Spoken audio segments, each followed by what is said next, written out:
llaman.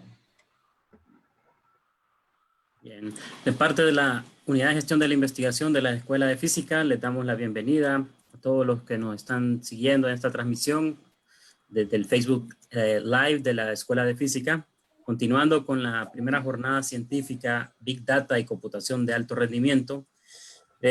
Vamos a continuar con la charla del Máster Klaus Wiese, que nos va a hablar un poco del aprendizaje estadístico aplicado a datos derivados de sensores remotos. Les recuerdo a todos que pueden dejar sus comentarios aquí mismo en Facebook y que al final de la charla pues se leerán estas preguntas. Pueden ir haciéndolas desde el transcurso de la charla o al final. Con ustedes el Máster Klaus Wiese. Hola, buenas tardes. Gracias, ingeniero Rodríguez, por la introducción. Como bien dijo Manuel, yo voy a hablarles del aprendizaje estadístico aplicado a datos derivados de sensores remotos que tienen cierto tipo de cuidados para poder ser significativos. A diferencia de lo que hablé, las tres presentaciones previas que ustedes vieron, pues en este caso hay cosas que hay que tomar con pinzas para que tengan resultados buenos. Bueno, voy a comenzar y vamos dándole. Primero vamos a hacer una definición rapidita de qué son datos espaciales. Y un dato espacial es cualquier tipo de dato acerca del cual se tenga su localización. Esto se dice sencillo, pero en realidad tiene muchísimas implicaciones, porque la localización como tal, solo saber dónde está, nos da más información con respecto a vecindades o cosas que están más cerca de otros datos que también tienen localización. Así que ya el rojo no solamente es rojo, sino que es rojo cerca del naranja o rojo cerca del azul. Y así la información se va diversificando de una manera bastante importante. Hay dos formatos específicos en los que almacenamos datos de tipo geográfico o de tipo espacial.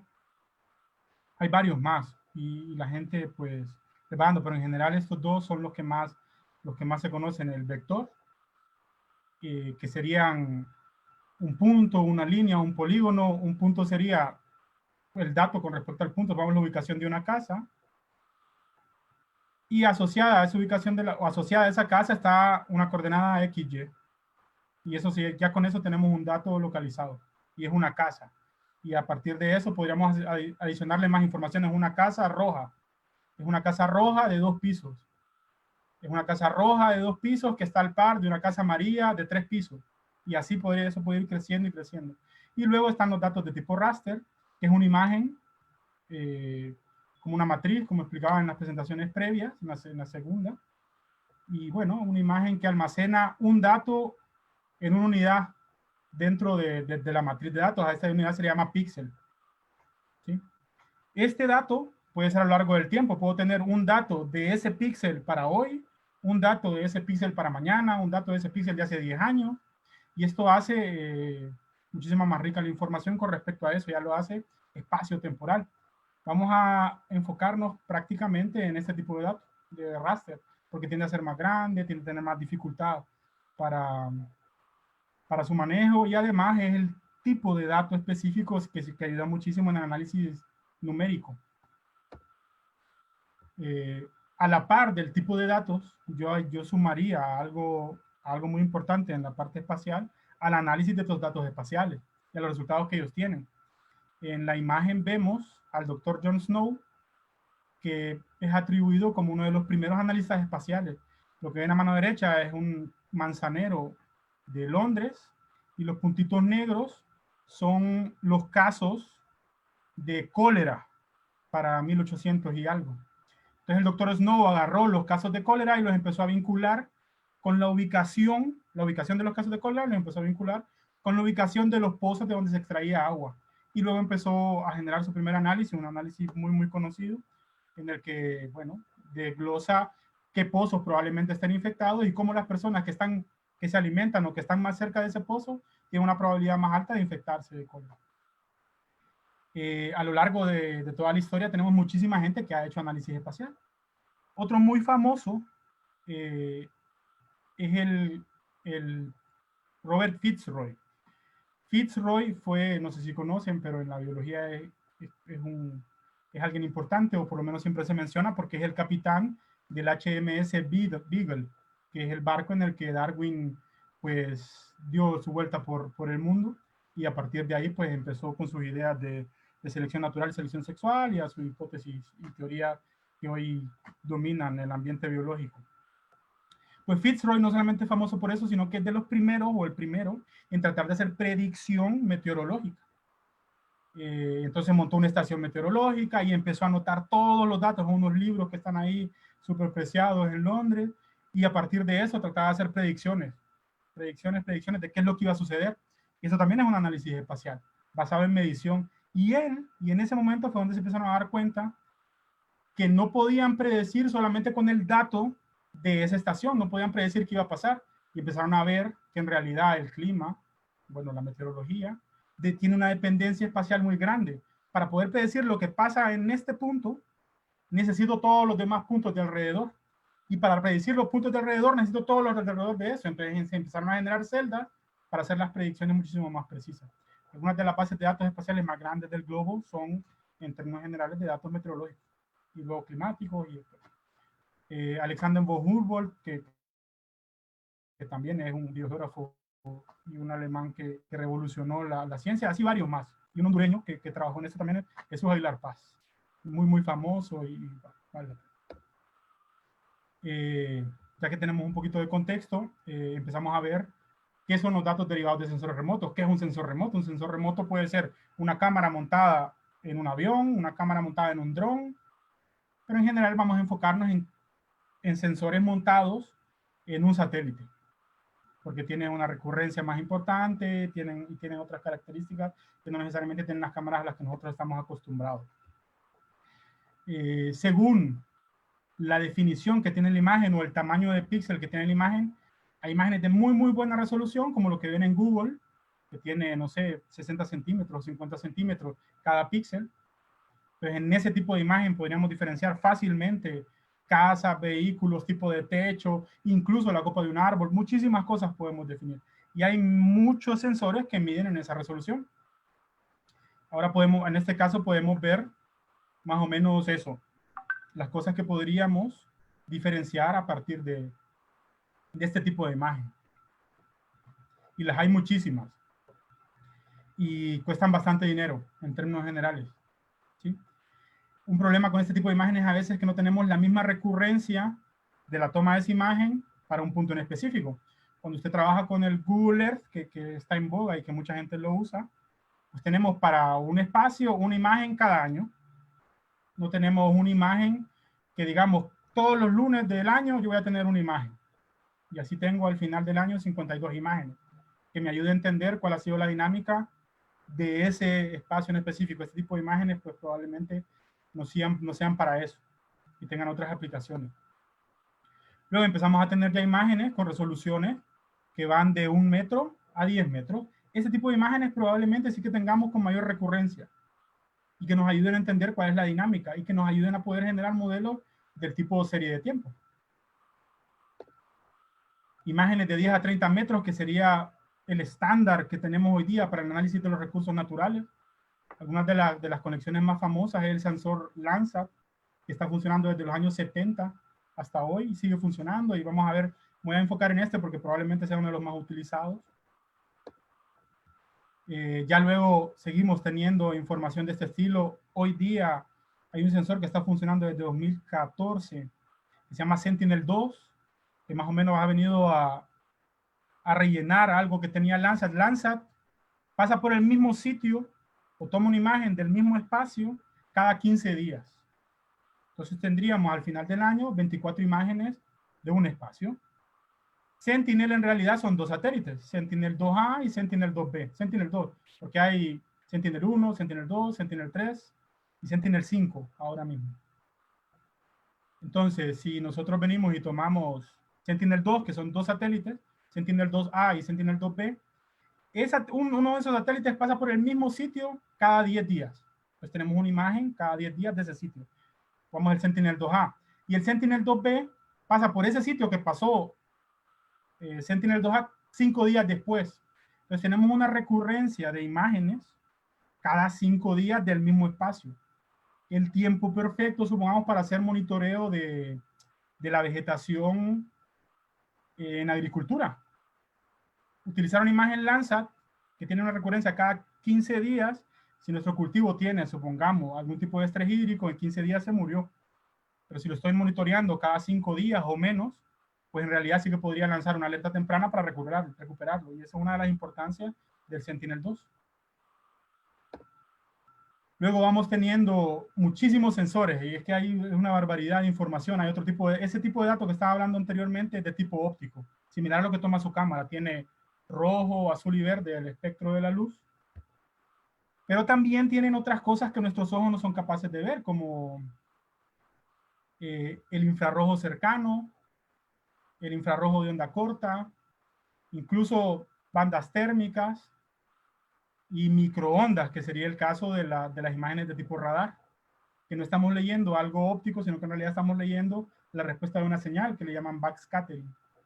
Pero eso también nos da información, no como la ven nuestros ojos, pero sí información que ayuda a entender los fenómenos de la Tierra. Hablando ya de un sensor en específico, hay muchísimos, pero este probablemente sea el más icónico de todos, que es la serie Landsat o la colección Landsat. El Landsat 1, pues a inicios de los 70 fue lanzado. Era un sensor que era súper grueso y cada píxel tenía 60 metros, pero en ese momento era lo máximo. Duró unos pocos años, pero sin parar, desde ese momento que estaba Landsat 1, siempre ha estado en el espacio un Landsat. Y tenemos ahora una serie de tiempo que abarca desde el 72 hasta 2020, y ahora mismo ya está en planes de lanzar Landsat 9, que sería el último. El que ahora mismo hay dos, hay uno que es Landsat 8, y Landsat 8, Oli se llama, y luego ya va a empezar Landsat 9, y ahí vamos a seguir hasta, el plan sigue. Hasta 2009 se pagaba por una imagen Landsat, y eran algo caras. De 2009 para acá, con Obama, pues él ya decía, bueno, esto es para la humanidad, y cualquier persona puede utilizarlas, y tiene acceso a todo el legado de imágenes Landsat. Todo. Para ponernos en contexto, Landsat del 1 al 5, una imagen podría alcanzar 75 megabytes de tamaño en disco. El Landsat del 4 y 5, que es Thematic Mapper, pues una imagen descomprimida podría alcanzar 500 megas, una imagen. Para hacernos una idea, 6 o 7 imágenes de Landsat cubren todo Honduras en una pasada. Luego Landsat 7, el Enhanced Thematic Mapper, ya descomprimido, tiene 785 megabytes. Y el Landsat que está actualmente activo, Landsat Oli, pues tiene 1.61 gigabytes. En conjunto, bueno, esta imagen que ven es Landsat 8, el que está actualmente, y va a ser igual Landsat 9 al parecer, muy parecido, pero van a cambiar ciertas características.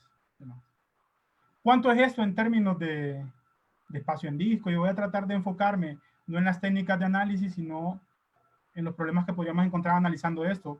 Una cosa, yo vi las 3 presentaciones previas, las 3 personas que hablaron antes daban por sentado que eran capaces de manejar estas cantidades de información, que eran capaces de procesarlas y de tener software adecuado para ese tratamiento, la estructura informática adecuada para ese tratamiento. Y si se fijaron si lograron verlas, ninguno de los 3 abordó cuál es la problemática real de tratar esos datos. Y no, si aplicamos los algoritmos, y ellos se enfocaban en lo que en realidad importa, que es cómo se trata el dato, cómo saber que el dato está bien, y de qué manera lo podemos mejorar, y cuáles son los resultados que esperamos, y cómo podemos probar esos resultados. Sin embargo, nosotros, y sabiendo la realidad nuestra, los problemas a veces son otros. O los problemas empezamos desde abajo. Primero no tenemos datos, segundo no tenemos cómo tratar los datos, y tercero no tenemos idea de cómo analizar los datos. En el caso de los datos espaciales tenemos especial problema en eso. Esto es más o menos cómo se vería una imagen Landsat. Si se fijan, tiene nubes, esos blancos son nubes, es parte del problema en los trópicos, siempre hay nubes. Entonces, en realidad, aunque el Landsat pase por el mismo lugar cada 15 días, cada 16 días, no es que tenemos asegurado que el píxel va a tener valor, o que vamos a saber qué es lo que hay ahí en términos de la información que está recogiendo la imagen. A eso se le llama tiempo real de pasado. Si bien el tiempo de pasado del sensor Landsat es 15 días, ¿cuál es la probabilidad de que la próxima vez que pase ese píxel esté limpio de nubes o de sombras de nubes? Y esa probabilidad es el tiempo real del acceso al dato. Para serles sincero, en Honduras hay algunos lugares en los que encontramos de 24 imágenes de la constelación Landsat, una imagen al año limpia. Es el caso de la Tigra o de todos nuestros bosques nublados. En general tenemos problemas. Por eso que un sensor esté pasando por el mismo lugar con mayor recurrencia ayuda, porque al pasar más veces tenemos más probabilidades de que ese píxel o ese espacio que nosotros queremos analizar esté libre de nubes. Esto fue hasta hace un año y medio, que Landsat, con Landsat 8, toda la constelación de Landsat ha generado 827,000 imágenes, desde el 72 hasta antier. Bueno, hasta hace un par de años. Hoy específicamente el USGA ya liberó que en realidad este día cumplimos 1 millón de imágenes con Landsat 8. Ya seguramente este valor es muchísimo más alto, ya el 25% de la colección en términos de tamaño es de Landsat 8. Cada día se agregan alrededor de 700 imágenes. ¿Recuerdan cuánto pesaba cada una de las imágenes? 1.6 gigas. Metiéndole pluma, pues ya vamos viendo que en términos de volumen es muchísimo.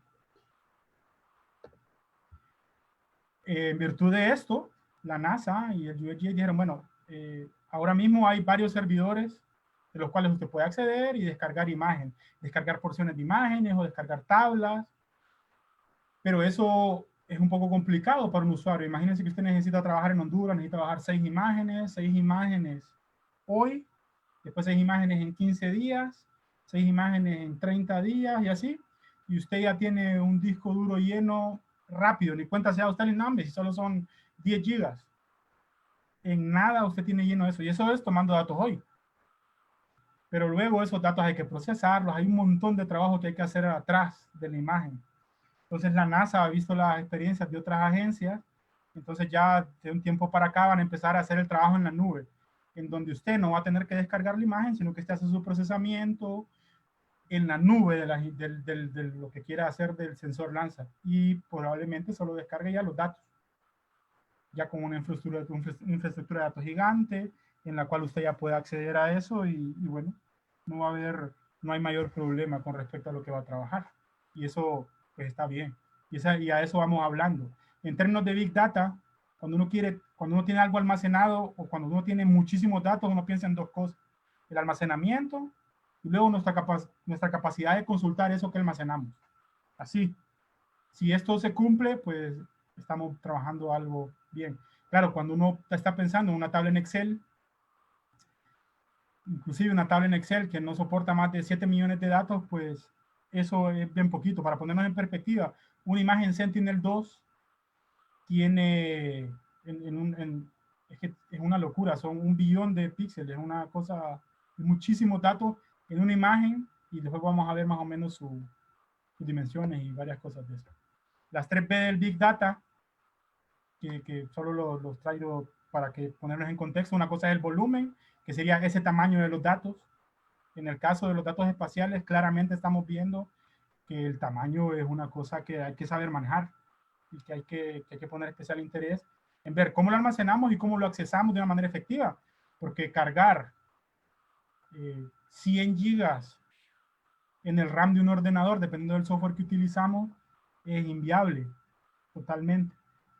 Y se accede a esos datos de manera en bloques, y vamos a tratar de ver un poquito más adelante. Luego, otra cosa que tenemos que tratar en Big Data es la velocidad de lectura, de escritura y de los procesos que estamos investigando. Podemos tener bases de datos chiquitas, hablando de millones de registros, pero en la medida en que nosotros tengamos muchísimos procesos en ellos, eso lo hace Big Data también.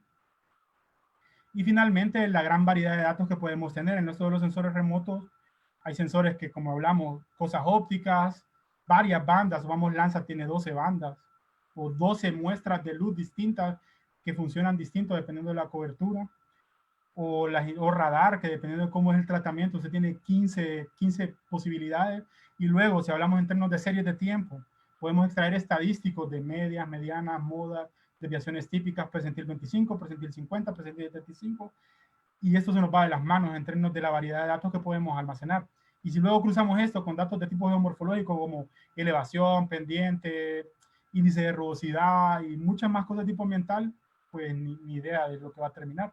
Hay unos juegos de datos con los que yo trabajo que tienen 2.500 kilómetros cuadrados y eso consume en tamaño en disco un proyecto en general casi 40 gigas, ¿eh? En términos de todas las cosas que tenemos. Eso se puede manejar todavía en un ordenador como este que estoy usando ahora mismo, pero a la hora del proceso ya no es inviable, ya es inviable dependiendo de cómo uno lo quiera acceder. Una tendencia en el uso del Big Data en los últimos años, pues claramente marca esto. Estamos viendo que hay una boga, está en boga el uso de la Big Data. Y en algunos casos casi a ojos cerrados. Hay muchas cosas en las que hay que tener cuidado y vamos a ir viendo cuáles han sido los problemas en el análisis espacial y el uso del Big Data. El aprendizaje estadístico, en el título de toda esta jornada, pues sí hablamos de Machine Learning. Y los tres expositores previos hablaron de Machine Learning, del Deep Learning. Mañana vamos a hablar o van a hablar de inteligencia artificial. Si usted habla con un matemático, usted dice que el Machine Learning no es otra cosa que estadística, pero ahora le damos un nombre y luego han surgido carreras como ciencia de datos, que está basado en el Machine Learning, en el análisis estadístico, pero también en conjunto con la aplicación en términos de la tecnología. En mi caso, yo trato de ser neutral. Al final, en realidad, sí que es un aprendizaje estadístico y dependiendo de la técnica, usted le puede decir Machine Learning o aprendizaje de máquinas, como se le dice en español, o el Deep Learning. Y vamos a ver una diapositiva de unas diferencias específicas con una y otra. En mi caso en específico, yo lo trabajo como si fuera aprendizaje estadístico. Y en algunos papers que hemos escrito con el grupo de investigación que yo trabajo, pues no, ponga Machine Learning. Aunque pongamos, y bueno, al final es semántica, y mientras uno sea muy claro con respecto a las cosas que hizo, cómo las hizo, y asegure la replicabilidad, pues va a estar genial.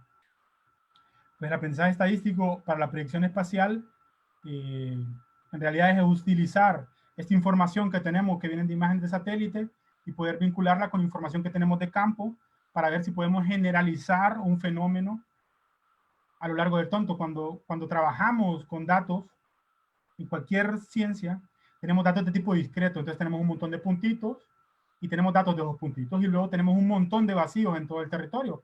Pero nosotros nos quisiéramos saber cómo se comportan esos puntitos en el espacio, en general, o en el territorio.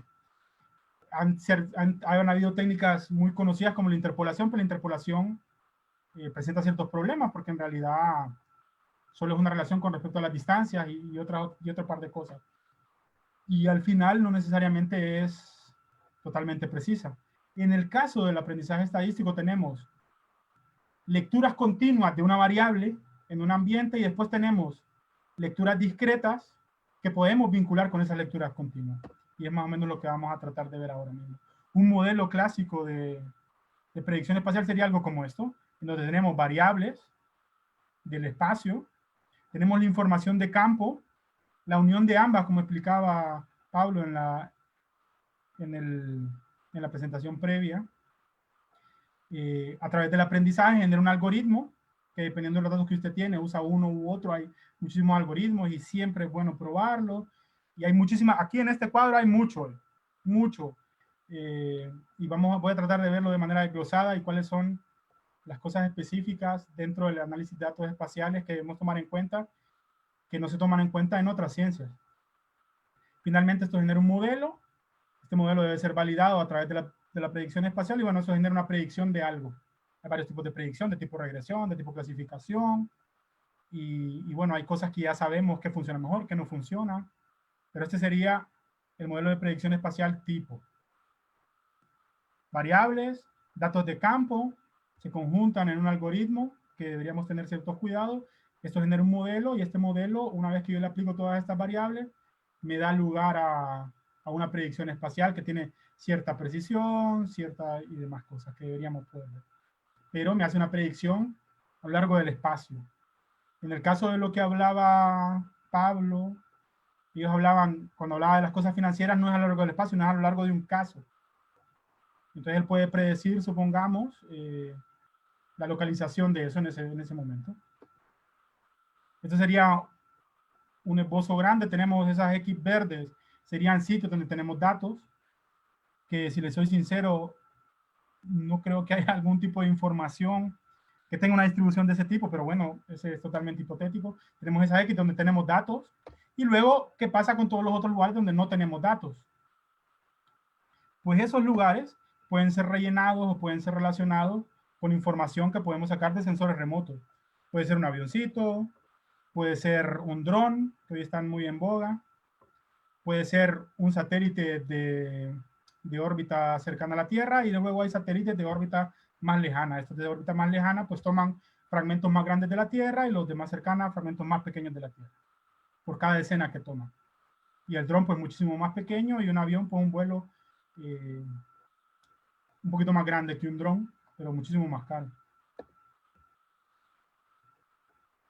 ¿De qué manera nosotros vemos esta información?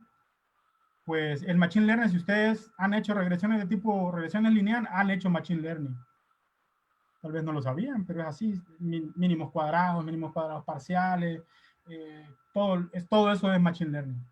Usted tiene ciertos datos, tiene una respuesta a esos datos que midió, entonces tiene X, Y, y puede generar entonces a partir de eso una ecuación lineal que contempla una pendiente y un intercepto, con el cual puede predecir una de las dos variables X o Y. En este caso, alguien relacionó NDVI, es un índice de vigor de vegetación que va de 0 a 1, o de menos 1 a 1, dependiendo de quién lo haga. Y bueno, entre más cercano a 1, quiere decir que la vegetación es más vigorosa. Un bosque exuberante con mucha diversidad y con mucha biomasa va a estar muy cercano a 1, y el agua sería el otro aspecto, va a estar muy cercano a 0, y eso sería un rango. Hay muchísimas maneras de relacionar entonces el porcentaje de cobertura vegetal, supongamos, con el índice de vigor de vegetación. Si el índice de vigor de vegetación es muy alto, pues el porcentaje de cobertura vegetal es alto. Y si el porcentaje o el índice de vigor de vegetación es muy bajo, pues la cobertura vegetal es muy baja. Y han logrado relacionar de información de sensores remotos casi cualquier cosa que se les ocurra. Hay muchísimo. Hay gente que estima en la población que hay a través de unos sensores que pasan por la noche por cada lugar, y lo que extraen es luz. Entonces, dependiendo de esa intensidad de la luz de las ciudades, hay gente que ha logrado relacionar esa intensidad de la luz con la población que vive en un espacio, y lo segregan incluso por estratos sociales, y hay un montón de cosas, pero en general podemos predecir cosas como la profundidad, propiedades del suelo, contenido de arcilla, contenido de carbono, humedad del suelo, abundancia de microorganismos. Hay unos artículos en los que relacionan la abundancia de organismos, microorganismos, pues bueno, hay algo ahí. Pero hay unos que relacionan la diversidad de arbustos, diversidad de líquenes, diversidad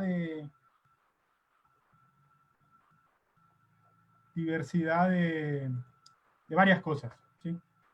El potencial de restauración de un espacio como una función de lo que lo rodea, estrés hídrico, productividad no solamente de los bosques, sino hay relaciones estadísticas entre el vigor de la vegetación y qué tanto va a producir un arrozal o qué tanto va a producirse de maíz en una nación.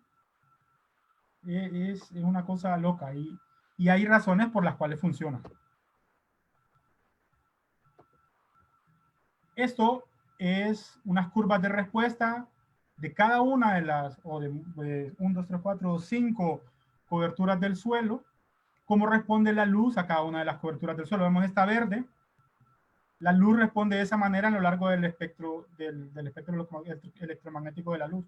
En el azul, en el verde, que son estos dos, azul y verde, pues la vegetación come ese tipo de luz, se alimenta de eso, con eso hace fotosíntesis. Azul, verde y rojo, cuando impactan en una hoja, pues no sale, o lo que sale es muy poco.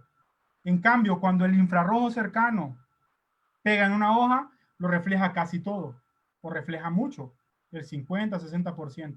Y en la medida que nos vamos alejando del visible, que sería azul, verde, rojo, y empezamos a llegar al infrarrojo de onda corta, pues empieza a cambiar. Y esta es la curva tipo de vegetación. La vegetación responde a la luz de esta manera. Y luego un suelo seco no retiene casi nada de la luz que recibe y lo refleja todo, pero lo retiene de manera diferida en cada una de estas partes del espectro de la luz. Entonces en azul verde refleja el 10% de lo que le llega, pero en la medida que se va alejando del azul y verde y llega al infrarrojo, va haciendo una curva ascendente y va reflejando cada vez más. Entonces contrastar vegetación con suelo seco, pues puede ser bastante fácil. En realidad podríamos, a través de un árbol de decisión, supongamos, un árbol de decisión sencillo. Tengo dos clases que quiero llegar. Una es vegetación y la otra es suelo seco. Y solo esas dos clases tengo. Entonces, si la reflectividad en el infrarrojo cercano o NIR es, supongamos, superior al 30%, es vegetación. Y si es inferior a eso, es suelo seco. Eso sería más o menos cómo funcionaría un algoritmo de tipo árbol de decisión como el Random Forest. Aunque son muchos árboles de decisión del Random Forest, pero bueno, eso sería más o menos cómo funciona. Y si bien en cada una de las coberturas es distinto, por eso podemos estimar que tanta humedad hay en el suelo, porque a mayor cantidad de humedad, la curva de respuesta de esa cobertura a la luz, pues se hace más pequeña. Incluso podemos separar un tipo de vegetación de otra, porque se comportan de esta manera. Si bien la curva es la misma, en términos de forma, en términos de valores de esa forma, o variaciones en ciertos puntos, pues sí que cambia. Entonces tenemos que ciertas especies reflejan más y otras especies reflejan menos, y eso tiene que ver con el contenido de humedad de la hoja, con la estructura de la hoja, con la forma de la copa del árbol. Hay muchísimas características que tienen que ver con esto, pero podemos ser capaces de separar esto a través de una imagen de satélite. Por eso es que esto funciona, ¿sí? Sucede muchísimo que a veces metemos en un modelo, en un tipo de modelo, nos ponemos a meter imágenes todas las imágenes que tenés, meterlas todas para ver qué sale. En el ambiente pues te dicen phishing a ese tipo de actitud. Uno en realidad debería poder meter las capas en función del conocimiento que uno tiene, o las imágenes de satélite, o las partes de esa imagen de satélite, en función de lo que sabemos que tiene una respuesta de tipo ecológico. Hay muchísimas técnicas para analizar los datos. En términos generales, hoy día, hasta hace unos años pues, utilizábamos la regresión simple, es súper fácil. Luego análisis de componentes principales, y hay muchísimos análisis de reducción. En general, tenemos estos dos, que serían los árboles de decisión y las redes neurales, que son lo que más se utiliza para trabajar con imágenes de satélite. Aunque lo demás se puede utilizar, pero estos dan mejores resultados. Hay diferencias. Si escucharon la presentación previa, escucharon a Pablo, él decía sobre las diferencias del Deep Learning y el Machine Learning. Yo le puedo agregar una. El Deep Learning, si usted mete una cantidad de datos pequeña, va a tener resultados similares a un Machine Learning o algo como Random Forest. Cualquier red neural entrenada con pocos datos va a dar resultados muy, muy parecidos a lo que da un Machine Learning o un aprendizaje estadístico común. En la medida que usted alimenta de muchísimos más datos ese modelo, pues el Deep Learning empieza ya a separarse de los resultados que usted alcanza con el Machine Learning. Y al Machine Learning, por toda la información que usted le meta, pues no va a cambiar y luego va a caer en unos problemas de balance de datos para el Machine Learning. Si usted viene y tiene 10 clases, supongamos, que quiere clasificar, o 10 cosas que quiere clasificar, 10 coberturas diferentes, bosque de pino, bosque latifoliado seco, matorral, agua, suelo desnudo y demás, las que usted quiera. Si usted viene y tiene 100 muestras y de esas 100 muestras que tiene en el campo, 50 son para el agua o 50 son para el bosque latifoliado, ese modelo que usted está entrenando está desbalanceado y probablemente jale muchísimas de las clases que no son bosque latifoliado a bosque latifoliado por esa memoria que habló Pablo con respecto a la gran cantidad de datos que usted tiene ahí, metidos específicamente para esa cobertura. Entonces uno tiene que jugárselo. En el caso espacial hay que balancearlo, porque en un paisaje o en un territorio no es que las coberturas están distribuidas de formas igualitarias. tienen unos porcentajes, y en función de ese porcentaje uno viene y dice, bueno, si el 70% más o menos de esta área es bosque latifoliado, pues mi representatividad de muestras tendría que ir un poquito alineada con ese porcentaje. Lo mismo con el agua, pero hay unas coberturas que es muy fácil diferenciar. Es que es muy fácil diferenciar, supongamos, el agua. Y eso usted hace una máscara y rapidito ya sabe que eso es agua. Pero es muy difícil diferenciar las zonas urbanas de los suelos desnudos, de las piedras expuestas, porque la respuesta espectral es muy parecida. Entonces hay cosas en las que hay que ir con cuidado. El uso del aprendizaje estadístico, o como se encuentra en la literatura, Machine Learning, en los últimos años ha ido creciendo, a pesar de que muchos de estos algoritmos existen desde los años 80, pero las capacidades computacionales para utilizarlos son más bien recientes. Entonces, tiene una lógica, pero hoy día todo lo estamos prediciendo con Machine Learning en términos del análisis espacial, todo. Y va creciendo y va a seguir creciendo. Pero empezamos a encontrar y se empieza a encontrar resultados que lo que se empezó a publicar desde los 2000 en términos de Machine Learning tiene problemas específicos cuando se hace una validación de tipo espacial. En la presentación previa, en las tres presentaciones hablaron claramente de que estos algoritmos cuando nacen son muy optimísticos con respecto a su performance. Y a veces, en mucho de lo que escribimos aquí en Honduras, que tomamos Maxent, que es un software y un algoritmo que utilizamos o que se utiliza muchísimo para la distribución potencial de especies, usa algo que se llama curva ROC para validar si mi modelo está bien o mal. No he visto, a pesar de que los datos estén mal o estén, no he visto un análisis en el que utilizando ese algoritmo de manera descuidada, usted no tenga un valor de curva ROC superior al 0.75 que le asegure que ese modelo es bueno. Y es porque lo hacen de manera súper optimística la predicción. Para poner un ejemplo, cuando trabajamos con datos espaciales, yo tengo este píxel que es un valor de bosque y tengo este píxel que está a la par, ¿sí? Que también es un valor del mismo bosque, ¿sí? Entonces vengo y hago mi entrenamiento y hago mis datos de validación y los parto en dos. Entonces el píxel de la izquierda es para el entrenamiento y el píxel de la derecha es para mi validación. En geografía hay una cosa que se llama autocorrelación espacial y es casi una ley, así como las leyes de la física y la química, serían unas cosas que son leyes puras y duras. Pero la autocorrelación espacial dice que los elementos que están más cerca uno de otro se parecen más y en la medida que me alejo de ese elemento me voy pareciendo menos. Y tiene un montón de lógica. Un bosque latifoliado, todo el bosque latifoliado de la Tigra, supongamos, es muy parecido entre sí, pero presenta un poquito de diferencias con respecto al bosque latifoliado de la montaña de Comayagua, siendo ambos bosques latifoliados de tipo nebuloso, que tienen un cierto tipo de asociación ecológica específica, que tienen las mismas características de variables ambientales que ayudan a que crezcan, pero ambos son un poco distintos. Si yo utilizo en mi modelo de predicción un píxel, el de la izquierda lo utilizo para validar y el de la derecha lo utilizo para entrenar, en realidad estoy usando casi el mismo píxel. Y por eso, muchísimas de las predicciones que tenemos performance súper elevada, 0.95, una locura, siempre así. Y eso es lo que han encontrado en este paper en Nature, en el que dijeron, bueno, cuando hacen la validación y después reportan una fiabilidad del 95%, 99%, es que tendrían que verlo para ver lo loco que es, siempre dan muy, muy alto. Entonces la gente empezó a preguntarse, pero ¿qué es lo que pasa? Este paper salió la semana pasada, aunque se tiene escribiendo esto desde hace ya 10 años. Pero seguimos generando modelos en donde el entrenamiento y la validación están una a la par de la otra, y claro, es que son píxeles hermanos. Y va a ser muy fácil que yo prediga el píxel de la derecha con el píxel de la izquierda, porque son iguales, son lo mismo.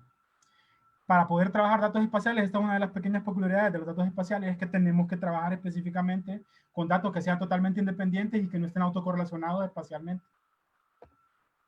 Este es un ejemplo de lo que sacan en este paper. Se hace la validación de tipo normal, que te dicen, no, es que utilizan datos aleatorios, y entonces la aleatoriedad asegura que esto es totalmente independiente, y no es cierto. Cuando vemos los modelos, presentan R's cuadrados del 0.53, y cuando hacemos una validación no aleatoria, sino que espacialmente tabulada y cruzada, pues encontramos que el mismo juego de datos, ya el R cuadrado es 0.14, y en realidad no hay correlación y ese modelo no está bien. En ecología van a encontrar papers, para los que estudian química u otras cosas, que están acostumbrados a encontrar correlaciones superiores al 90%. En ecología es común encontrar, porque la ecología, recuerden, es la ciencia que estudia los organismos y su interacción con los medios vivos y con los medios no vivos. Hay muchísimas cosas que tienen que ver para que ese organismo esté ahí. No solamente es la temperatura, no solamente es la precipitación. Son cientos de cosas que a veces ni sabemos cuáles son. Entonces, en ecología, presentar un paper en el que tu correlación o tu R cuadrado es de 0.3, pues tira cohetes porque en realidad lo hiciste bien. Se presenta de esa forma. En algunas otras ciencias, como la química y las ciencias experimentales, en donde tenés todas las condiciones controladas en un laboratorio, se ofenden cuando tenés R cuadrados de 0.8. En el caso de la ecología es bastante diferente. En realidad podemos encontrar cosas como 0.53 y estar felices. De nuevo, tirar cohetes. Uno de los problemas con el Machine Learning que casi ninguno de los panelistas previos abordaron, y es porque no, en el caso de ellos, en realidad sí que encuentran un universo completo de los datos. Machine Learning funciona de esta manera. En realidad hay hablan de inteligencia artificial y que cuando dicen parezca inteligente, en realidad la inteligencia artificial lo que hace es trata de mimic en español, trata de copiar lo mejor que pueda eso que tenemos. Pero si yo vengo y de toda la variabilidad de mis datos, supongamos mis datos van de 1 a 3000, y esa es la variabilidad de mis datos, 1 a 3000, eso es lo que se puede repetir en términos de lo que yo estoy midiendo ahí. Pero yo meto la variabilidad, solo meto de 1 a 100, y después de 200 a 3000, todo lo que en la realidad sea de 100 a 200, el algoritmo va a ser incapaz de predecirlo de manera adecuada. En el caso de los datos espaciales, necesitamos representar toda la variabilidad presente para que el modelo sea efectivo. Aún sin meter toda la variabilidad presente, el algoritmo le va a decir, no, yo estoy prediciendo el 95% de los datos bien. Esto es verdad, chao. Pero eso no es cierto. En realidad, el entrenamiento en el caso específico de los datos espaciales es muy, muy importante. Necesitamos tener todo lo que queremos representar en términos de mi entrenamiento. Supongamos, si yo quiero hacer una clasificación de lo que es bosque y no es bosque, bosque sabemos claramente, bueno, en la parte de bosque voy a tener datos de entrenamiento en el bosque latifoliado, en el bosque latifoliado seco, en el bosque de pino, en el bosque de galería, y tengo que tener esa representatividad. Y en lo que no es bosque, también tengo que tener una representatividad del agua, el suelo desnudo, las partes urbanas, la agricultura, y todo tiene que estar representado. Si dejo algo de lado, vamos en la carta de no bosque, no pongo datos de agricultura, ese dato de agricultura muy probablemente sea predicho como si fuera bosque. Entonces mi modelo ya no funciona. Pero el algoritmo en realidad responde a los datos que usted le da al entrenamiento. Y como usted va a validar o está validando con parte de esos datos de entrenamiento, y si usted no contempló toda la variabilidad, pues su modelo le va a decir que tiene el 95%, pero en realidad no es cierto. Tiene un error bien grande. Y hay errores de varios tipos. En términos de la geografía se manejan errores de comisión y errores de omisión. El error de comisión sería el error que cumple el modelo cuando predice. Que predice que eso es bosque latifoliado, pero en realidad es una casa. Y el error de comisión es el error en el que yo meto un dato y le digo, eso es bosque latifoliado, pero en realidad es otra cosa. En el caso entonces de utilizar Machine Learning, si bien lo que hace el Machine Learning, el aprendizaje estadístico, ajusta relaciones súper complejas, ¿sí? Es necesario tener información de toda la variabilidad que hay en ese espacio. Aspectos a tomar en cuenta, que no se toman en cuenta en el otro tipo de análisis de datos para el Machine Learning o el Deep Learning o demás, tienen que ver con los hiperparámetros. Lo mencionó únicamente Pablo en la última charla. Los hiperparámetros son clave. El hiperparámetro para datos como árboles de decisiones es cuántos árboles voy a utilizar, cuántas hojas o cuántos datos o cuántas variables van por nodo y cuántos nodos voy a utilizar. Dependiendo de que esos valores cambien, si esos valores cambian, la predicción cambia. Y es muy importante utilizar los hiperparámetros. Hoy día estamos muy acostumbrados a agarrar un tutorial y reproducir el tutorial. Y tenemos el tutorial y yo ya lo hice, es que el tutorial estaba así y en YouTube me dijeron. Normalmente el que es en el proceso de aprendizaje y enseñanza, cuando empiezan a enseñar, entonces empiezan con ejemplos súper básicos. Entonces te empiezan, no, usted ponga eso, ahí va probando. Y sucede muchísimo que eso pasa. Vamos a ver qué sucede con los hiperparámetros y las cosas que hay que hacer un poquito más adelante. El set de datos tiene que ser completamente independiente. El set de datos de validación tiene que ser completamente independiente del set de datos para el entrenamiento. Y tiene que tomar en cuenta la autocorrelación espacial que les mencionaba antes. Y además toda la variabilidad de datos dentro del espacio que quiere usar. Y finalmente hay que presentar también y hay que estudiar también las dependencias espaciales. Las dependencias espaciales sería, si yo estoy trabajando, somos solo en tela. Y en la parte de tela, tengo una condición que solo ahí se da. Entonces mi área de estudio es tela, la parte de tela pues tiene esa condición, y una de mis variables explicativas, supongamos, es la longitud. Entonces quiere decir que en la medida que yo me muevo hacia el este o hacia el oeste, el valor cambia, ¿sí? Si ese valor cambia, pues eso sucede solo en ese espacio. Pero si yo me voy de tela, me voy a Cortés, esa condición que para tela se da en el este, para Cortés se da en el oeste.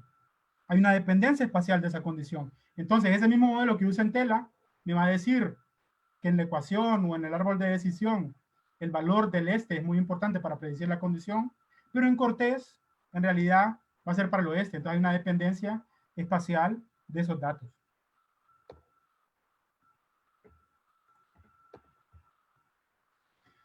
Más aspectos que hay que tomar en cuenta, toda la variabilidad de los datos. Tenemos que hacer, si va a trabajar con datos espaciales, tiene que hacer validaciones de tipo espacial. No puede hacer la validación normal que decir aleatorio, es que es aleatorio. Le gusta muchísimo al profesional hondureño decir, es que el proceso fue aleatorio. En el caso de los datos espaciales, no se ajusta de esa forma, de ninguna forma. Y tenemos que tratar de evitar el overfitting, y hay que hablaban también, y el overfitting tiene que ver con las variables que quiero utilizar. Tenemos que hacer una selección muy, muy cruda de qué variables utilizar y tratar de no utilizar las variables que están muy, muy correlacionadas entre ellas. Y finalmente, tenemos que ver a qué espacio geográfico se puede aplicar eso. También es muy común en Honduras y en todo el mundo. Hacen modelos globales, ¿cierto? Un modelo global trata de explicar las tendencias en esa escala. En esa escala, a nivel global, los drivers o los factores que tienen que ver con cómo se comporta eso son de tipo global. Un modelo de tipo global no se va a ajustar muy sencillamente a lo que sucede en Tegucigalpa, supongamos. En Tegucigalpa necesitamos hacer un estudio de tipo local, porque los drivers o los factores que explican eso son locales. Vamos a hablar un poquito ya de los Big Data y lo que tenemos ahí. Se hablaban de Landsat, 1 millón de imágenes disponibles, 1 millón de imágenes. Eso en tamaño en disco es brutal. Yo trabajo bastante en España, he hecho varias cosas ahí, y para un juego de datos de cierto sensor teníamos 40 gigas de datos que logramos manejar en un ordenador más o menos potente, seccionando todo. Pero lo que se recomienda o lo que podemos hacer, o tres aproximaciones son estas. Una es trabajar con aplicaciones que ya manejen Big Data y que estén optimizadas para eso. La otra es agarrar un lenguaje de programación que me deja programar en paralelo y crear mis funciones de trabajo. Y finalmente utilizar una infraestructura de datos que esté optimizada para eso, como cloud computing, y vamos a ver un caso en específico de eso. Una de las técnicas más utilizadas cuando trabajamos con muchísimos datos, en el caso espacial, es algo, en español se dice embaldosado, pero yo no lo conozco así. Siempre lo van a leer como tiling. Tile sería la baldosa. La idea es que es un recuadro. Nosotros agarramos un espacio concreto que queremos estudiar, agarramos el tile o lo partimos en tiles equidistantes. Ese tile es al que le aplicamos nuestro algoritmo dentro de un clúster. Después, al terminar, primero pasamos luego pasamos luego pasamos luego pasamos este. Teóricamente, dependiendo del número de núcleos que usted tiene, cada tile va a un núcleo. Y lo generamos aquí. Y luego que todos los han salido, los juntamos de nuevo. Y esta es la manera más o menos de trabajar datos espaciales. Esto puede generar problemas porque hay algún tipo de función, algún tipo de análisis que se llama recursivo. Un análisis recursivo sería un análisis donde el píxel, el valor del píxel que tengo aquí, depende de un píxel que esté a 200 kilómetros de donde está él. Y el tile o el tamaño de esa baldosa que yo estoy trabajando no abarque esos 200 kilómetros. Sucede muchísimo en la hidrología. tomamos en la hidrología la desembocadura del Ulúa, ya cuando va a llegar al Atlántico, ese valor del agua que está en el Ulúa depende del píxel que está en el parteaguas continental que está allá en Celaque o en La Paz. Y son 300 kilómetros de distancia entre esos dos para calcular de manera eficiente entonces algo que esté en el Ulúa y en términos de hidrología, pues debería poder tener tiles que abarquen esas distancias. Y es algo que hay que tomar en consideración siempre. Una de las aproximaciones más comunes es un clúster computacional, que es una computadora que congrega muchísimos nodos y cada nodo tiene RAM y espacio en disco. Y usted separa su imagen o su análisis en función de ese RAM y de esos discos que tenemos ahí. Y funciona de esta manera. Hay muchísimos gestores, los superordenadores funcionan con gestores. Hay un gestor que se llama Slurm, en el cual usted viene y bueno, tiene una tarea, la manda a un servidor remoto. El servidor remoto, cuando tiene espacio, los recursos que usted solicita, ejecuta y luego dice, ya terminé, aquí están tus resultados. Y eso sería lo que hacíamos y lo que yo hacía hasta hace muy poco. Pero para eso tenemos que tener una infraestructura de ese estilo. Hay que saber Linux. En general, todos los superordenadores pues tienen un Linux. En el caso de la Universidad Politécnica de Madrid, que es el superordenador al que yo tengo acceso, se llama Maggerit, pues usa CentOS, pero hay varios, y dependiendo de cada uno hay uno diferente o diferente. Y esa es la interfaz. Quiere trabajar con grandes datos, pues va a tener que empezar a trabajar. En general, trabaja con Bash. Es bien común, bien común trabajar con Bash. Esta es la manera en la que se somete una tarea. Si están familiarizados trabajando con Bash, pues solo esto que está aquí arriba no les va a parecer familiar. Pero en este caso yo defino el tipo de partición, que son cosas que tienen que ver ya con mi algoritmo, el que yo genero, y con la capacidad que tiene el superordenador de analizar. Pues tengo el número de tareas que quiero hacer, quiere decir que partí todo en 24 pedazos y esos 24 pedazos están repartidos en 4 nodos, ¿sí? 6 por nodo, ¿sí? El tiempo que quiero que tarde o que me avise si pasó o no y la dirección de correo a la cual él manda pues los resultados. Luego cargo los módulos que quiero trabajar. Yo trabajo con R, pero les voy a ser sincero, hay que trabajar con más cosas. Yo trabajo con R, con Python, con JavaScript, o con el que haga falta, HTML, porque ya uno no puede estar casado con una aplicación o con un lenguaje. Hoy día está en boga Julio, ya saben, dicen que es muchísimo más potente incluso que C++. Y finalmente la sentencia donde está todo mi código para el análisis.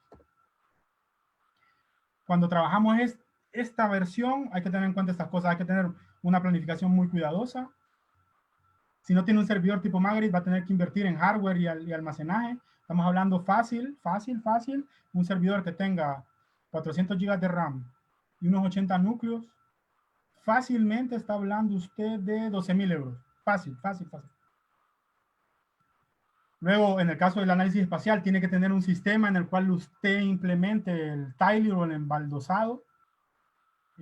La programación en paralelo es un poquito diferente a la programación en términos generales, pero como decían algunos de los expositores previos, si usted ya programa, pues no va a ser mayor problema. Y finalmente tiene que crear, esto es importante, la escalabilidad. Eso quiere decir que si tiene n tareas o n tiles, debe estar amarrado de manera escalada con el número de núcleos que usted va a utilizar, ¿sí? Eso es la parte más complicada, más o menos, pero hoy día tenemos ya acceso a la computación en la nube y Google, por alguna razón, ha generado algo que se llama Google Earth Engine y tiene un lenguaje de programación, usa JavaScript, pero está implícitamente en paralelo. Usted no tiene que cambiar su manera de programar si usa JavaScript para generar esto. Y vamos a ver unos ejemplos y una cosa rápida. Antes el paradigma del análisis espacial, yo bajaba las imágenes, aplicaba mi algoritmo en mi computadora y encontraba mis resultados. Hoy día las imágenes están en la nube, subo mi algoritmo a la nube y descargo mis resultados. Y así más o menos como lo ha planteado Google Earth Engine. Hay muchísimas más opciones, pero Google Earth Engine es la que está ahí, es la más potente e increíble.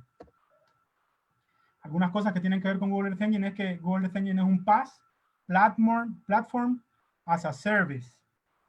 Una plataforma de servicio. Hay ciertas limitaciones en términos de tamaño, pero funciona súper bien. Es de uso gratuito para ciertas actividades. Como usted el uso comercial no lo va a poder hacer con Google Earth Engine sin pagarles, pero la academia y la investigación y las cosas humanitarias las va a poder hacer sin mayor problema con Google Earth Engine. El problema está en que no es open source. Usted no sabe qué sucede en el servidor de ellos. No sabe cómo lo hace, si lo hace con GPU, con CPU, no sabe.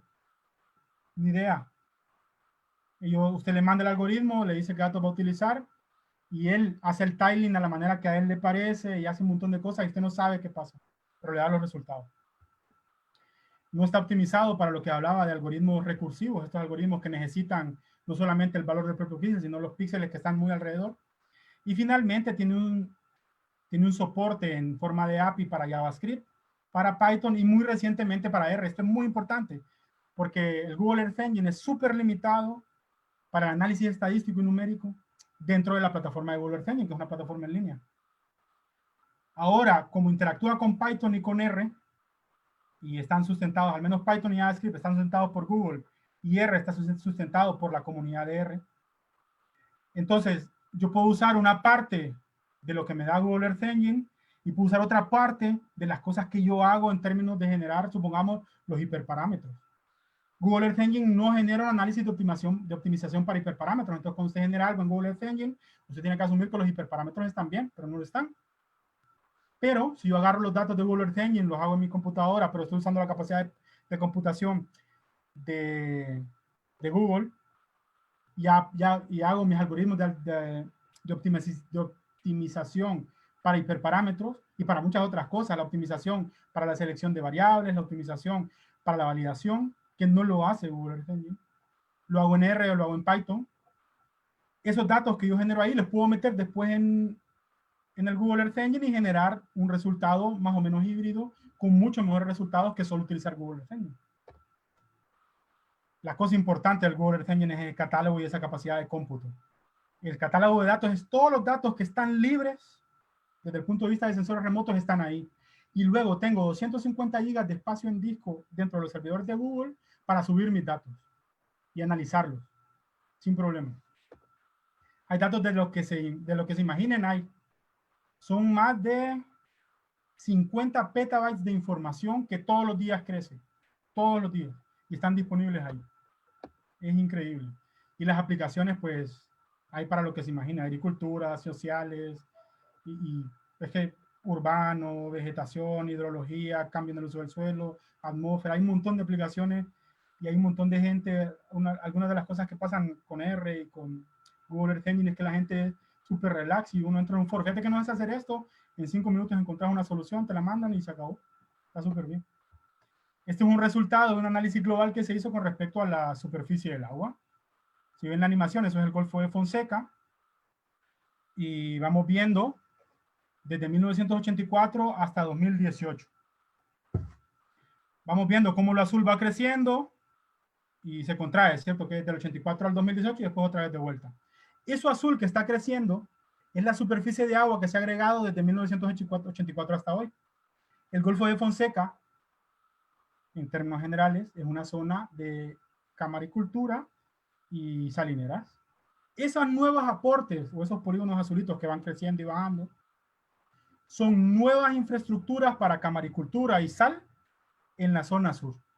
Ahora mismo es una animación, pero se puede hacer una estimación de cuánto es eso para todo el globo. Lo vamos a ver un poquito más adelante. Para verlo en el concepto, vamos a empezar, porque el concepto de hacer el Big Data, yo he visto que hacemos Big Data y tenemos un resultado y ya está, y lo mandamos al paper y se acabó. Pero en realidad el concepto de Google Earth Engine y el flujo de trabajo completo del Google Earth Engine es tenemos estos datos, los analizamos, generamos algo y además tenemos herramientas para compartir los datos. Vamos a ver una de ellas, se llama NAPS. Esto es la cobertura de uso del suelo de ICF. Yo la subí ahí, ese dato tiene casi 5 gigas, 4 gigas, 5 gigas, algo así. Que trabajar en una computadora local es complicado. Pues Google Earth Engine me dejó modificarlo, lo subí, me dejó modificarlo, me dejó cambiarlo y me deja analizarlo y me ayuda a generar una visualización que en cualquier ordenador corre muy bien. Supongamos, solo para ver hicimos un análisis, supongamos, y ahora mismo entonces ya estamos distribuyendo esos datos para la toma de decisiones a nivel local.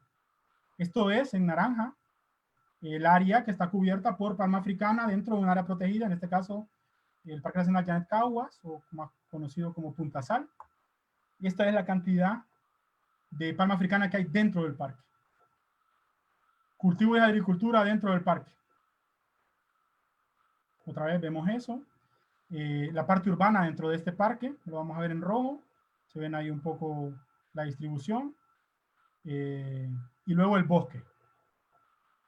Esto ya lo compartimos, está ahí. Un tomador de decisiones de telas puede saber qué hacer ahí.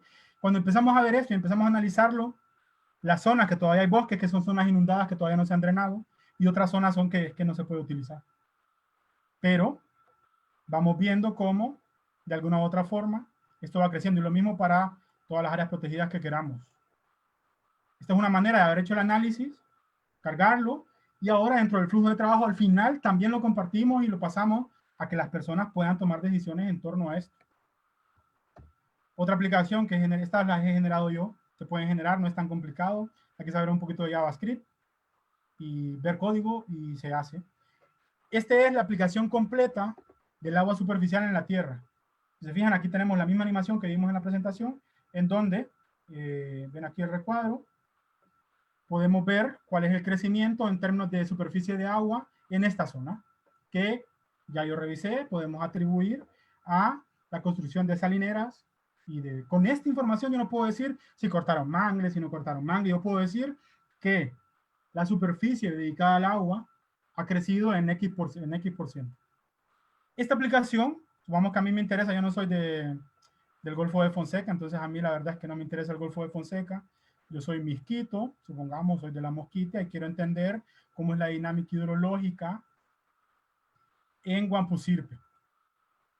Genero algo, estoy haciendo la consulta al servidor de Google con este tipo de datos y ahora genero una animación que puedo descargar sin ningún problema de esa actividad. Entonces aquí ya tenemos cuál es la dinámica hídrica de esa formación que miren, ven aquí, cambia un poco, enchancha, pero hay otros lugares. Si nos vamos a Coco, nos acercamos ahí, y esto en tiempo real, usted puede seleccionar, está ahí en línea, lo puede pedir, y puede tomar decisiones en torno a esto, incluso podría actualizarla en términos normales. Esto es con agua, pero puede hacerse con cualquier formación. Miren cómo es la hidrodinámica de meandros en Coco y Segovia, y cómo ha sido desde 1984 hasta 2018. Otro fenómeno, pero fácilmente, vamos a ver el Valle de la UAM. Bueno, esto no es la UAM, pero podemos ver aquí algo. Rapidito, súper rápido en la computadora, que si usted lo tuviera que hacer eso en su ordenador, le puede costar algo más de tiempo. Miren, esta es la dinámica de los meandros y cómo los meandros se van perdiendo, cómo cambia la forma de un río en un poquito menos de 30 años. ¿Sí? Esa es una, pero las aplicaciones son infinitas en realidad. Y finalmente, ayer yo estaba trabajando con un amigo mío que está escribiendo su tesis con respecto a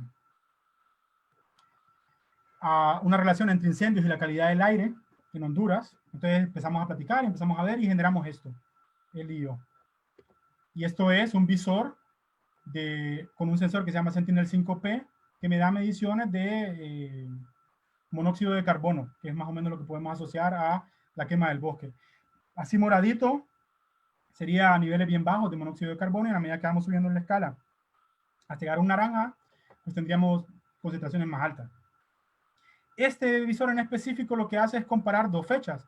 Si se fijan, en la parte derecha tenemos la primera semana de 2020 de abril, y en la parte izquierda tenemos la primera semana de enero de 2020. Y esto ha sido la dinámica en ese periodo de tiempo. Y tiene un montón de lógica con respecto a los incendios. Los incendios en Honduras empezarán enero, febrero, bien poquito, después va subiendo, tiene que ver con la precipitación y la humedad del combustible. En abril y mayo tenemos los picos, abril mucho más, vamos a ver la primera semana de abril, y luego podemos ver de la primera semana de abril, subamos a la tercera semana de abril. Esto lo está consultando en este momento. Se montó a la colección de Google, descargó el dato, lo hace el análisis que yo le digo, hace la paleta de trabajo ahí, y así tenemos las condiciones de monóxido de carbono para la tercera semana de abril. ¿Ven? Recuerdan esa semana, ¿cierto? Que se veían nubes y se veía el humo y es esto. Y ahora le estamos tratando de correlacionar con datos también de incendios en esos tiempos. ¿Ven? Y luego vienen las lluvias. Las lluvias hacen que la humedad, bueno, la lluvia baja y hace la lluvia ácida y saca todo esto del ambiente. Y a la cuarta semana de mayo, que ya estaba lloviendo, si recuerdan, para el 15 de mayo empezó a llover y después empezó a llover un poquito más. Esta es la condición de la atmósfera en términos de monóxido de carbono para finales de mayo ya. Y en esta medida vamos siguiendo. Este sensor tiene datos de 2017 hasta antier y tiene varias medidas en un solo día. Y así más o menos cómo se comportó en ese periodo de tiempo. Esto fue un análisis de datos de satélite, grandes datos de satélite, los trajimos a algo y estamos generando una visualización en tiempo real.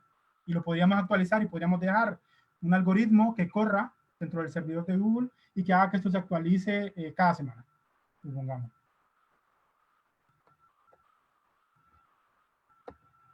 Hay muchísimas otras, bueno, no muchísimas, pero hay otras maneras además del Google Earth Engine, TerraLib, Geospark, que hacen algo similar. Podemos almacenar esto en la nube, podemos analizar esto en la nube, pero esa infraestructura requiere que usted desarrolle todo lo que va a hacer. En el caso del Google Earth Engine, los algoritmos están ahí, la sintaxis está ahí, eso lo agarra, mete, quita, pone, hace su análisis y genera un resultado. En este caso usted tendría que meter sus algoritmos, ver el lenguaje de programación que va a utilizar, paralelizar, ver los recursos que tiene disponibles, todo.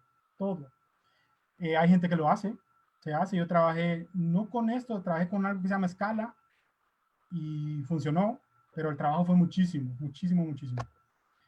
Ya solo para finalizar, estoy terminando, esto es algo que pasó hoy. Algunos de estos sensores, los sensores que tenían alta resolución, muy alta resolución espacial, de 1 metro, son súper caros y no tenemos acceso a ellos. Planet Lab y cosas de esas, Airbus.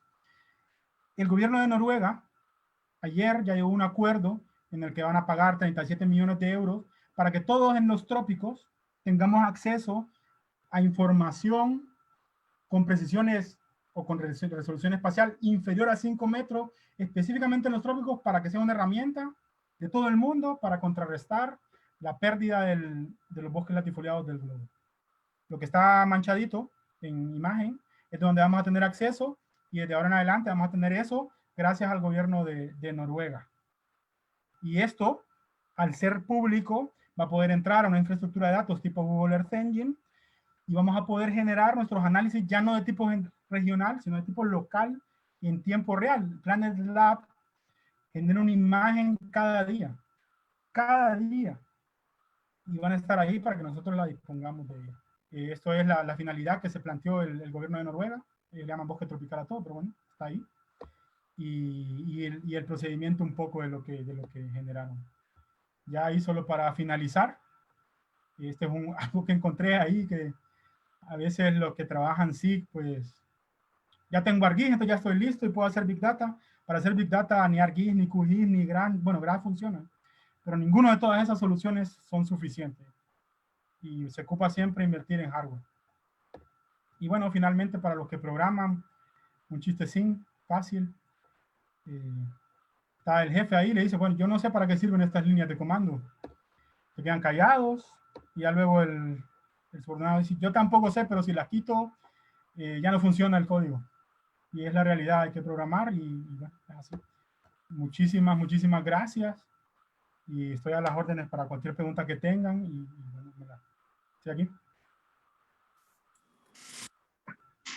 Bien, agradecemos a Master Klaus Wiese por la charla.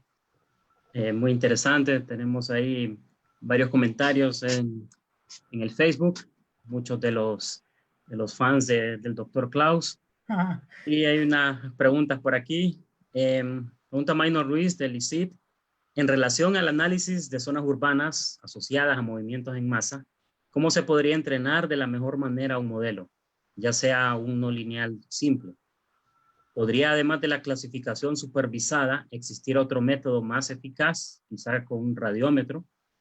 Dice, cuenta que la experiencia en el ICIT es que un modelo que requiere entrenamiento para predecir susceptibilidad a movimientos en masa no funciona en zonas urbanas Sin embargo, en zonas libres de urbanización funciona. El tema es que cuando se entrena, quizás solo se cuenta con 200 datos de deslizamientos y el área es 60 kilómetros cuadrados. Y se ha observado que no funciona bien. Y dice, gracias por la explicación del buen entrenamiento del modelo. Pues Maynor tiene razón. Y hola, saludos Maynor.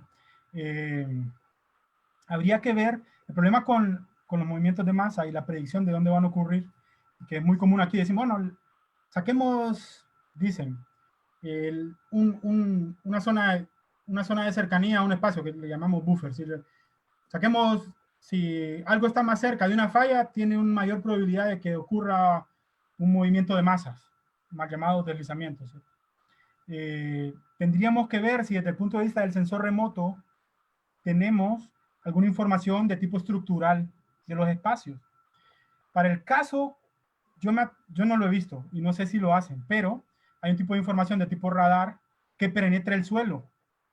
No solamente tenemos la respuesta de la vegetación en la parte alta, hay un tipo de radar, dependiendo de la microonda que usted utilice, L, P, C, que penetra.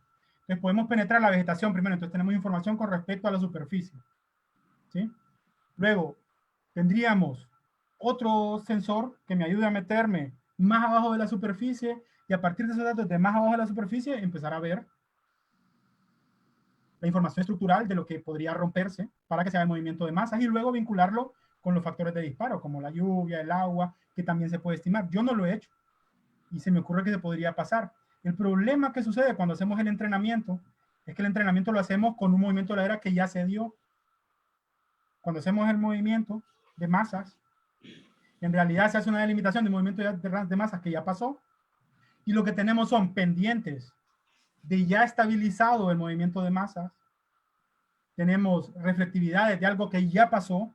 Si tuviéramos datos, creo yo que esto sería un poquito más importante, si tuviéramos datos de ese espacio antes de que ocurra el movimiento de masas, probablemente podríamos tener cuáles son las características que tiene el suelo antes de moverse.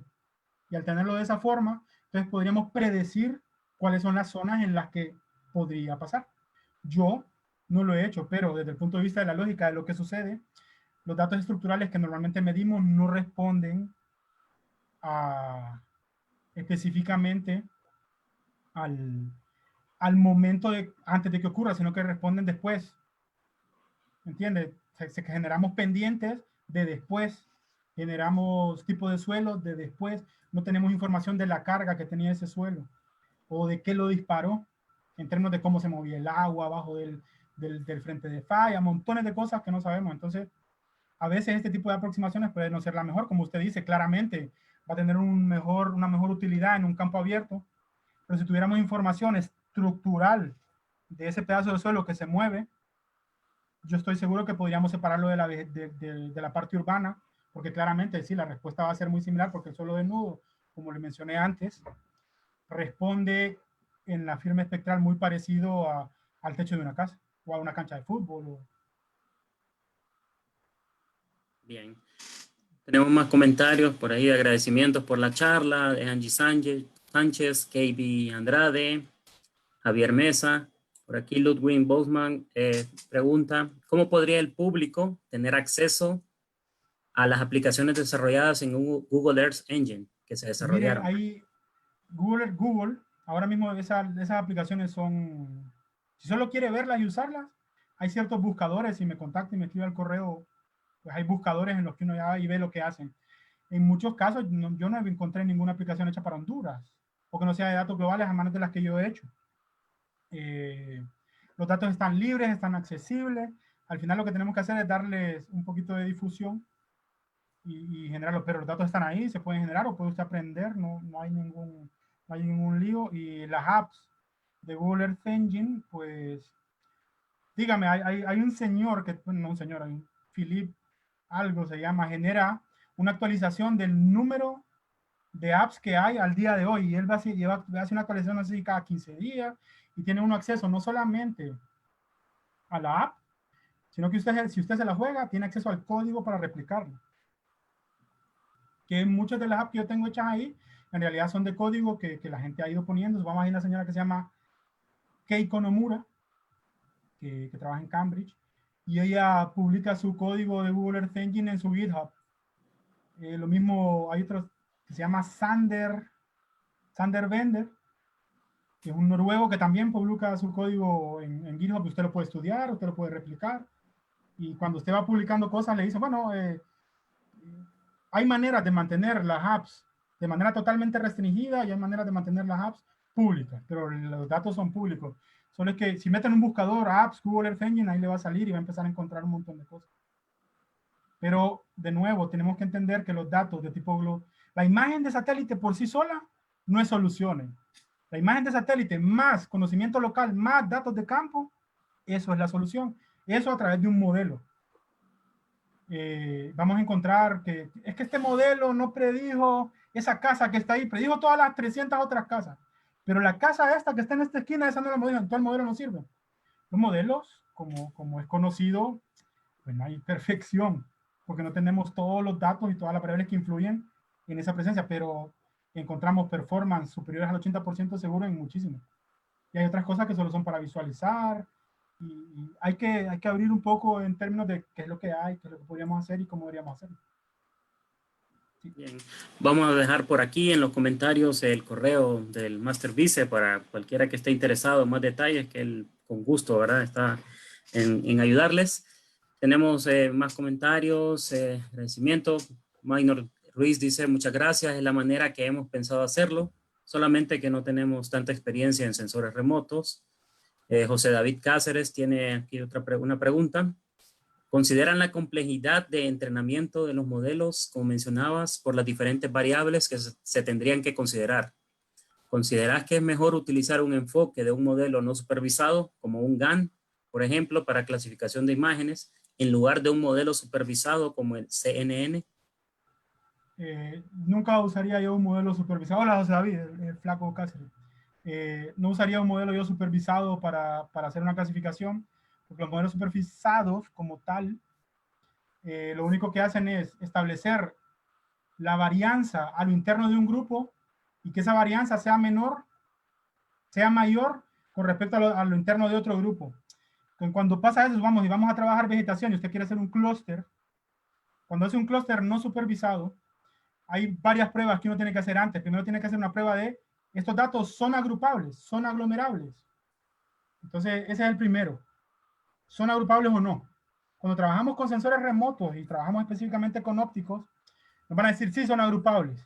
Y luego de hacer esa prueba de agrupabilidad, tenemos que hacer una prueba de cuántos grupos hay desde el punto de vista estadístico. Normalmente, le va a decir que solo hay dos. Le dice, hay dos grupos ahí. Siempre hay una prueba que se llama la silueta y otra prueba que se llama el hombro. Y esa prueba siempre, a mí no me ha pasado de otra manera. Siempre me dice que solo hay dos. Y las dos clases son vegetación y no vegetación. Independientemente de las variables que yo le meta, ¿no? Yo siempre creo que el modelo supervisado es mejor.